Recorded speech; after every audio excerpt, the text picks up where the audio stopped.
বিষ্ণুই বলেন জাহান্নামের সবচাইতে হালকা আযাব হলো ওই ব্যক্তির আযাব যার পায়ে দুটো জাহান্নামের আগুনের জোতা পুড়িয়ে দেয়া হবে। ওই আগুনের উত্তাপে তার মাথার মগজগুলো ভাতের মারের মতো টপ টপ টপ টপ করে বেয়ে বেয়ে পড়বে।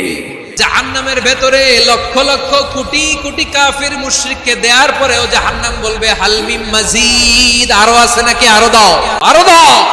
আমার ক্ষুধা নিবারণ হয় নাই।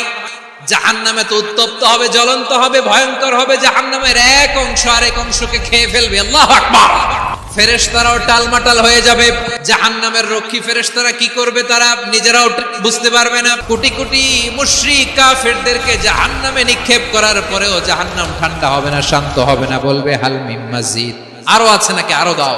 তখন আল্লাহ তাআলার কুদরতি পা জাহান্নামের ভিতরে ঢুকিয়ে দিবেন। দেওয়ার সাথে সাথে জাহান্নাম থেকে আওয়াজ আসবে কত কত বিইজ্জাতিকা ওয়া বিকারামিকা, আল্লাহ আপনার ইজ্জতের কসম, যথেষ্ট হয়েছে, এনাফ এনাফ, আর লাগবে না। সুবহানাল্লাহ বল।